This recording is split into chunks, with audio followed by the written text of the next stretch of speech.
Halo Norge, Zdravo Serbia, Hola España, Bonjour La France, y que tal Latin America, and mabuhay to everyone watching from all over the world. My name is James and welcome to another J review video. And today I'm going to do a review of the American sci-fi fantasy series, The Outpost. So before anything else, let's get to it and start reviewing.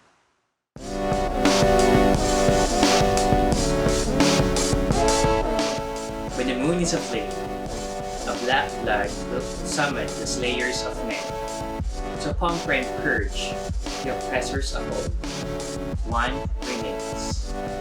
That is the prophecy foretold in one of the promos leading up to the Outpost premiere back when it debuted back in July of 2018. And the show has so far aired for 3 seasons.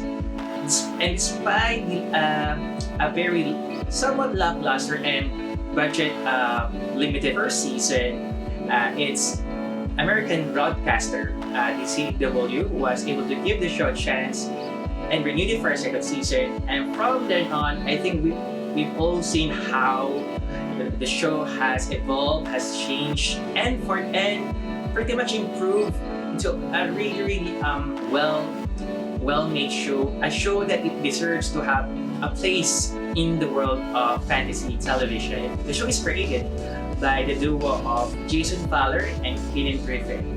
They serve as both co-showrunners and executive producers.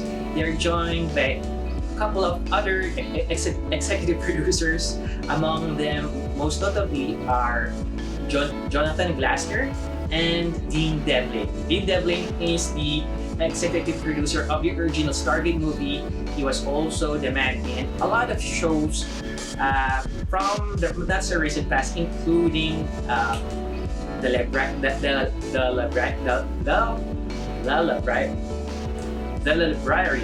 Librarians.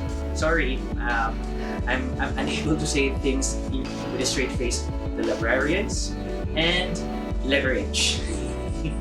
The show made its debut on the CW back in July of 2018, and it was originally filmed in the US state of Utah before moving production to Serbia for its second season going forward. And from the first season, it was pretty telling that at the time the show was made in a certain production timeline that was pretty much rushed. And from what I was able to see, I was pretty much disappointed, not because the show is bad. I actually find it really good, but rather there was really some obvious production lapses that I thought they could have been able to correct before they were able to broadcast the show. For starters, I think because of the rush production timeline that the show had to undertake following its pickup by the CW network for an American broadcast, as they were aiming originally for a fall premiere. Much later, after wrapping filming in May of 2018, they had to contend with a shorter post-production process and had at least get several episodes ready by the time the show is slated to debut in July of which was only a couple of months later. I was able to see a lot of lapses in how the rush post-production was manifested. In some ways, very obvious from the lack of proper trauma keying in certain scenes, and at the same time, I think there were a lot of scenes that I wish they could lessen the hues or the color grading a little more. But what really kept me watching the show and not to be totally turned off from it was that what they lacked in a cohesive production timeline or schedule or workflow, they make up for great storytelling and great acting. I really thought that the story had really potential and must be given the time needed to further develop it and make and given the chance for the show to prove itself for another year. I really thought that the producers, the writers, and the cast will be able to take the show to another level. And take to another level, the show eventually did when the show was renewed for another season. After following its renewal by the CW, the Outpost had its production moved from Utah, from which the first season was first shot, to Serbia, from which they were able to gain access to a lot of facilities that they were not able to get back when they were still shooting in Utah. They were able to have access to caves, ancient ruins, ancient castles, mountains, and a lot of beautiful sceneries from the Balkan nation in Europe, for which I think they were able to fully realize their vision of what the show should be.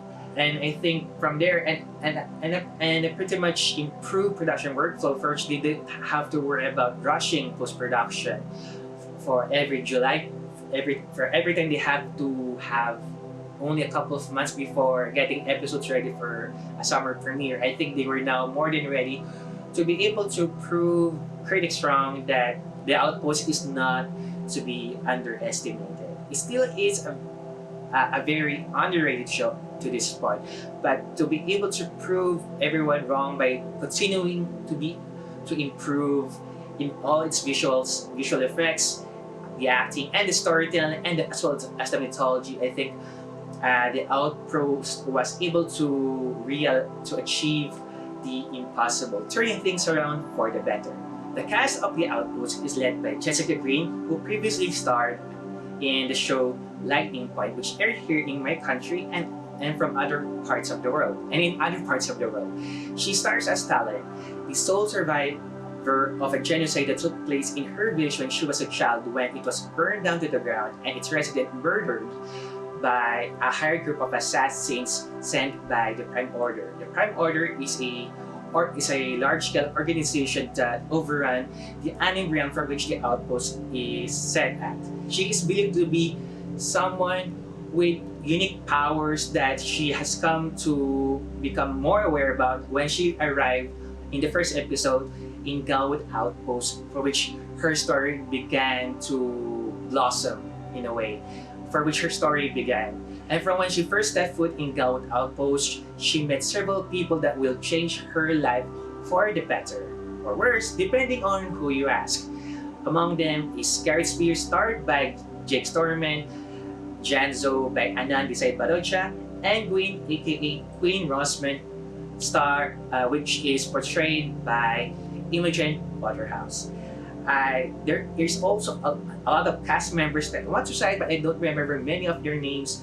But among them is Aaron Fontaine, who starred in Hollywood, which is a show I used to watch back in the day, and Georgia May Flood, and Zuka Asholi. I need to double check on her name, but yeah, those are the most important characters that you have to know once you watch all 3 seasons of The Outpost. One thing that I like about The Outpost is how much the show really values every aspect of what makes itself what it is. Even in the beginning they were beset with problems, such as being low budget at the beginning and being beset with production. The issues in production, I know that because of the rush post-production process that they have to undergo in order to deliver episodes in time back in the first season. I think they nevertheless to issue with that in a way that they want storytelling and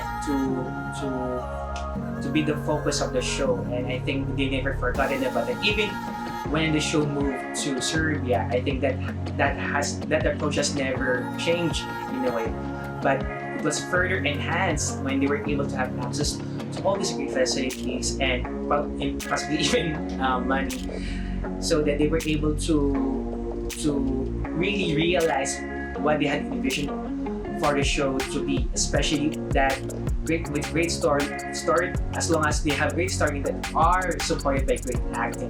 The cast, there is a great synergy between the cast and the crew, and I really appreciate how they all work hand in hand in producing the best show possible for them and for the audience to see. I know that there is so much that we haven't know about The Outpost. The mythology is what I like a lot about the show amongst other things, but they never really had the mythology overtake the show as a whole, because they know, because the show values its characters a lot as well, even all the way down to the peripheral ones, the ones that even though their roles may be minor on paper, I think they always leave a very lasting impression to all of us, not just from the main cast but also this recurring cast, the guest cast, even the ones that make cameos along the way. I think they all made out to be a lot of distinct impressions to viewers. I think it has also come down to the way the characters are styled to make them stand out in a lot of ways, or how they are written as characters. There's a sense of individuality with every characters that are presented to us on screen, and even on characters that we haven't seen yet. The writing always gives us an impression in our heads of what they could be like, even if we haven't seen them on screen just yet, or if they are dead. And I think there's a great sense of direction of how the creators wanted the show to go to, and possibly even how they want the show to end in a way.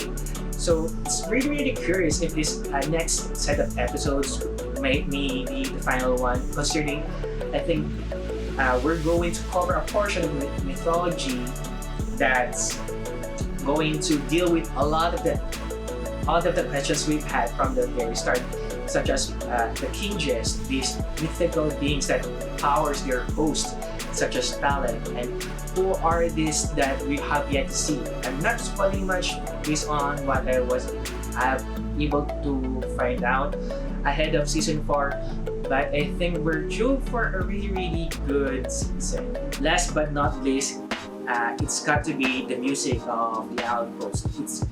It's always acted as its own character, and I really have to thank its music composer Jim Shaper for creating music that really allows the Outpost to have its own kind of musical identity. He's responsible to a lot of musical cues or theme songs attached to certain or identifiable to certain characters, as well as providing the emotional beats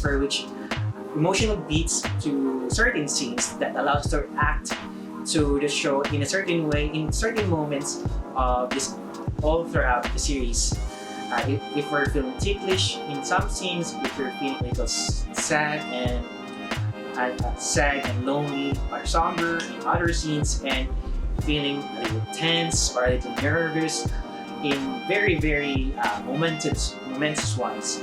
So it's something that makes me think that the music is its own character. That it gives the show its own character in a way that I don't think not a lot of shows have that kind of feature or aspect about themselves. So all in all, The Outpost is a show that I really highly recommend to people who are fans of the genre and who are looking for shows of a similar vein from back in the day, such as Xeno Warrior Princess, Hercules, and Beastmaster. I like the shows that I've mentioned. The Outpost is a wholly original show. It was an original story idea, but it really reminds you a lot of the shows that I've mentioned from before. And it's a show that has a lot of action, it has a lot of comedy, a lot of sci-fi or fantasy elements that you have come to know and be familiar with, but most of all, it is a show with a lot of heart. And I have no doubt that you won't regret watching every minute of it, as long as you make it past through the first 10 episodes. So if you're going to watch the show, please watch the first 10 episodes. Just push through it before getting the most rewarding 2 following seasons that came after those 10 episodes. So guys, that's it for me. Thank you for watching. Let me know down in the comments below for any feedback, comments, and suggestions. Please don't forget to like, share, and subscribe to the channel for more content coming your way. This is me, James. Thank you guys for watching, and I'll see you guys later. Ciao! Bye-bye! Paalam! Adios! Babush!